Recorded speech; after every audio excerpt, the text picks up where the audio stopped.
우리는 살아가면서 내 욕심적으로 살아가지 않는 게 없어. 전부 다 너를 만나는 것도 내 욕심이고, 너를 좋아하는 것도 내 욕심이고, 너를 싫어하는 것도 내 욕심이고, 사랑하는 것도 내 욕심이고, 만족하고자 또 노력하는 것도 내 욕심이잖아. 근데 우리는 그러한 욕심을 버려야 한다고 말하고 있어. 물론 과유불급이라는 소리가 있잖아. 지나치면 모자람보다 못하다고 하지만, 또한 어디까지의 욕심을 부려야 하는 일을 모르기 때문이야. 과속이라고 있지, 과속.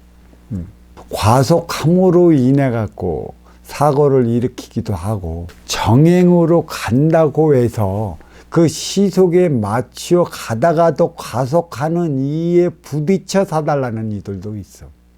별의별 이들이 살아가는 세상이라 별의별 일들이 벌어지게 되어 있어.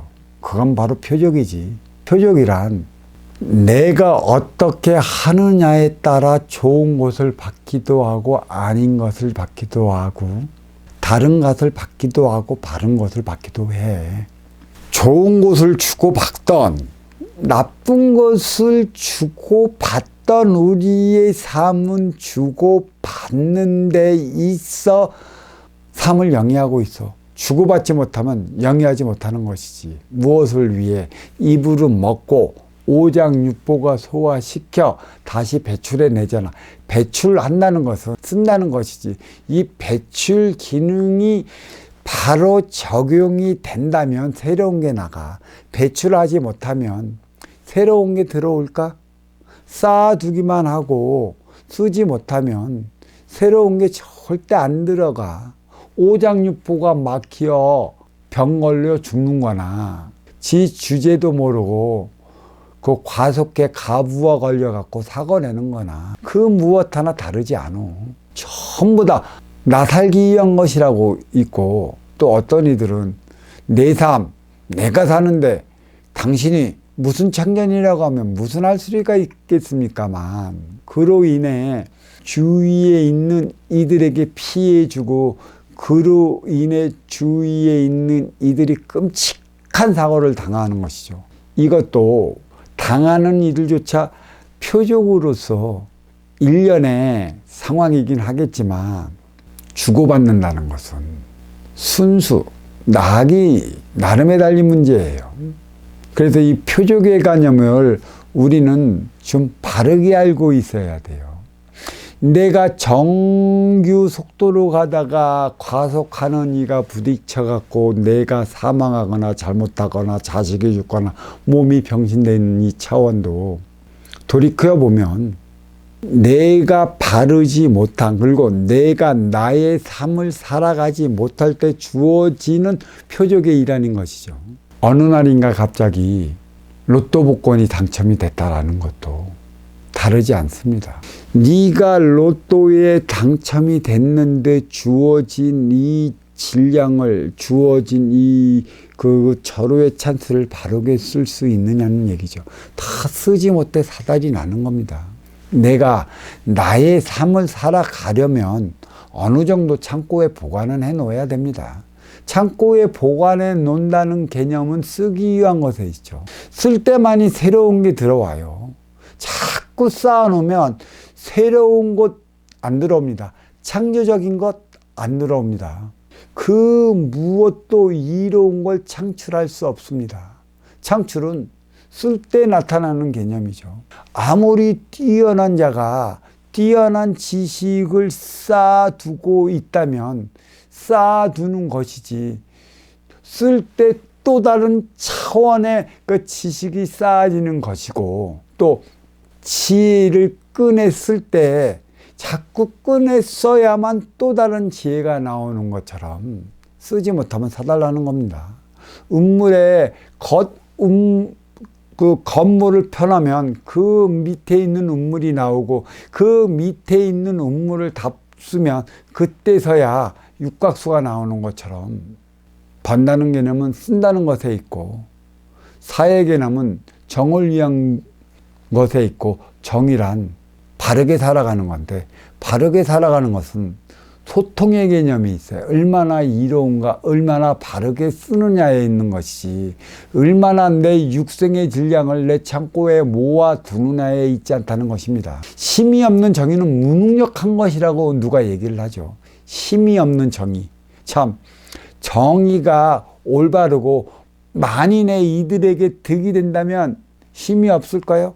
만인한테 이로운데 그 정의가 무능력할까요? 묘한 말장난으로 합리화시킨 겁니다. 힘이 없는 정의는 무능력한 게 아니라 힘이 없다는 것은 자기 논리고 개인 논리고 나를 이용하고 나에 맞는 것이고 내 생법에 국한되어 있기 때문에 많은 이들이 힘을 실어주지 않는다는 것이고요. 정의 없는 힘은 무의미한 것이라고 또 어떤 이는 말을 하고 있습니다. 예, 정의가 없는 힘, 육생살이죠. 육생 논리로 나의 기본의 사주의 질량이 오를 때입니다. 그래서 정은 바른 것이고 바르다는 것은 소통이 있고 써야 된다는 개념이 있죠. 정의는 먼저 주고 후에 받을 수 있는 대안이 뒷받침될 때 이로움으로써 육생의 정신량을 부과되어 나가는 차원인 것이라 그 힘만으로서는 만족만을 추구하는 채워도 채우지 못하는 삶을 살아갈 터이니 누구한테 손가락질 받지 않겠습니까? 어찌 그 삶을 살아가는데 고통스럽지 않겠습니까? 쌓아놓은 육상량만으로 자기 삶을 살아간다면 그 삶을 살아갈 수 있다면 얼마나 좋겠습니까마는 이롭지 않으면 표적은 반드시 들어가게 되어 있어. 어느 순간에 내 창고에 쌓아놓은 육생량을 갉아먹으러 들어가는 버러지들은 내 앞에 몰려들게 되어 있죠. 그러다가 어느 날인가 신세는 몰락되어 왕년에 잘 나갔다는 소리 뺏기, 왕년에 잘 나갔다는 자기 모습만 그리면서 앞에 있는 인연을 탓하고 세상살이 탓하고 인생살이 탓하는 이들을 보면 자기밖에 모르는 이들이라고만 알면 됩니다. 힘을 통한 정의는 육생살이일 수밖에 없다는 것입니다. 도와 덕의 정의는 인생살이에 있다는 것이죠. 이러한 결과를 도출해 낼 수 있는 게 무엇이 있는가 하면 물에는 물고기가 살죠. 육지에는 동물이 살고 나무에는 열매가 맺습니다. 육해공 아울러 살아가는 인간들이 있기 때문에 세계의 차원에 어우러져 살아가는 육생의 동식물들이 펼쳐져 있는 것이고 이게 자연인 것이고 이게 육생안을 통해 인생안을 마련해 나가려고 펼쳐지는 세상인 것입니다. 육생의 힘은 도를 지향하고 있고요. 특히 서쪽에서 중쪽을 거쳐 해돋는 동쪽으로 들어오면 도를 지향합니다. 힘은 힘에 놀리고 육생살이기 때문에 하나 되어 살아가고자 하는 대안을 마련하기 위해 도를 닦았죠. 도는 길입니다. 내가 닦는 길은 나의 길, 네가 닦는 길은 너의 길이라 하겠지만 도를 닦는 이유는 저마다 나가야 할 길을 밝히기 위한 것에 있어요. 저마다 나가야 할 길이 과연 힘으로 살아가면 저마다 나가야 할 길을 밝힐 수 있겠는가? 동물처럼 살아가는 육생안밖에 더 되지 않는가? 인간이 달리 나타나는 것은 생각과 마음이 내 안에 있어서이고 언어의 구사 능력이 뛰어나기 때문이고 가장 중요한 건 너와 나의 차원이 내 내면 깊숙이 자리하고 있기 때문이죠. 중심을 잡아 나가기 위한 것에 있다는 것입니다. 치우치지 않는 행위를 다하기 위한 것에 있다는 것이죠. 치우치지 않는 행위는 무엇일까요? 내가 너한테만 빠지면 이 양반이 서운해할 것이고 이 양반한테 빠지면 네가 나를 되돌았을 것이고 둘 다 같이 소통해 나갈 때 비로소 나는 왼팔 오른팔 양팔 저울의 중심을 잡아 나갈 터인데 나가지 못해 우리는 힘들어지는 것입니다. 도를 지향했어요. 힘은 어느 쪽으로도 치우치지 않게끔 인간만이 추구해 왔던 게 도를 지향해 왔던 것이고, 그리고 바르다는 정은, 바른 행위는 덕을 추구합니다. 바른 것이 무엇인지 모른다면 치우친 사만 알면 되는데, 치우친 사에 빠져 살면 치우친 사행으로 어찌어찌해서 육생양의 물질을 채웠다면 그게 바른 것인 줄 알고 그 행위에 빠져서 더 이상 높은 차원의 삶을 들어가지 못합니다. 정은 덕을 추구를 한다는 건데, 덕은 이로운 것이죠.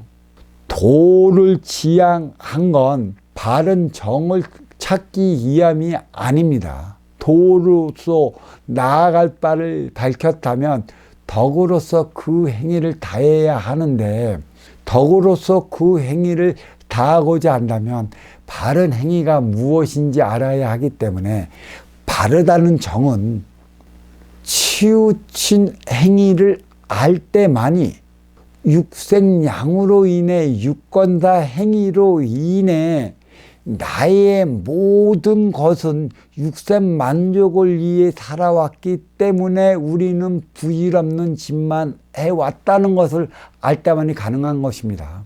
정은 덕을 추구하는 것이죠. 바른 것은 행위가 바르다는 것인데, 행위가 바르다는 것은 먼저 주고 후에 받을 때 가능한 것이고, 먼저 준다라는 얘기는 이로움입니다. 덕은 이로운 것이죠. 덕이 없으면 먼저 주지 못하는 것이고, 먼저 줄 때는 어떻게 해야 먼저 주고 후에 받을 수 있는 덕, 성품, 인성, 품격을 갖춘 이들에 한해서 가능한 행위이기 때문에, 덕은 육생살이 인간에서 인생살이 사람으로 승화될 때 가능한 것이기 때문에, 육생살이 인간에 필요한 것은 정신량이라. 그래서 이 정은 정신량의 차원으로서 육생량에 부과된다면 얼마든지 덕망받는 삶을 살아갈 수 있다는 것입니다. 그리해서 우리의 삶의 차원이 어느 쪽으로 와서 어느 쪽으로 흘러가는지 보면 되는데, 내 육생양에 묶이면 육생완이에 놀아나는 꼴밖에 안 되기 때문에 결국은 나의 분별을 잊어먹어 아쉬워 차지어온 이들의 이로운 운용 주체가 시들려 갖고 같이 함정에 빠져버리는 것입니다. 이로운 자가 바르고 덕된 행위를 할 수가 있어요. 아쉬워 차지어오는 이가 과연 이로운 자 앞에서 바르고 덕된 행위를 할 수 있을까요? 해야 할 일은 어느 쪽으로서 치우치지 않는 아쉬운 활동 주체의 본 모습을 보여주기만 하면 되는데, 치우치지 않는 자기 자신의 가치관을 두드러지게 보여지게 하면 되는데, 너를, 그 아쉬운 자를 쓰고 안 쓰고는 순수 이로워 맞이하는 운용의 주체에 달려 있는 것입니다. 이 문제 또한 힘없는 정의, 힘이 없는 바른 행위는 어느 쪽으로도 치우치지 않는다면 때가 되면 치우치지 않는 만큼의 힘이 부과되는 것이고요. 정이 없는 힘은 무의미한 것이라고 그랬어요. 정이 없는, 바른 것이 없는, 이로움이 없는 힘, 육생량에 정신량이 부과돼야 되는데, 육생량만 있고 정신량이 없으면 죽어도 하지 못할 것이기 때문에 나의 삶은 썩어 문드러진다는 것이에요. 공부는 나 살기 위해 하는 것입니다. 내가 살아야 너를 살리는 거지, 나 죽고 너를 살리기 위한 공부는 안 시킵니다. 근데 우리는 나 사는 법을 몰라요. 육생살이는 나 사는 것 같지만 결국은 내가 잡혀먹는 공부입니다. 누구한테? 때가 되면 나보다 더 높은 차원의 육생의 질량을 가진 이가 나타날 것인데, 그로 인해 잡혀먹는 건 나죠. 하지만 모든 이와 아우러져 살아가는 이들은 잡혀먹는 법이 없습니다. 하나 되어 살아가고 하나 되어 흡수되어 나가기 때문에 내 삶은 지속되는 것이죠. 그게 행복인 것입니다.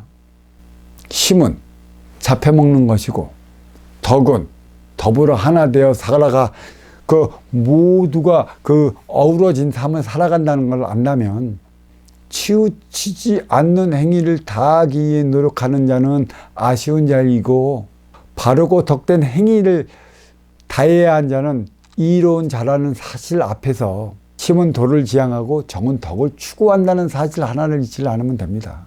심은 육생양이고 육생양을 통해 도로서 나아갈 바를 바랐다면 정, 바르게 그 행위를 다해야 되는데 바르게 행위를 다하는 것은 먼저 주고 후에 받는 것에 있기 때문에 먼저 주고 후에 받는 선숭한 행위를 다하려 한다면 덕망 있는 삶을 살아가야 하는 것이고 덕망 있는 삶은 품격과 품위와 품성이 큰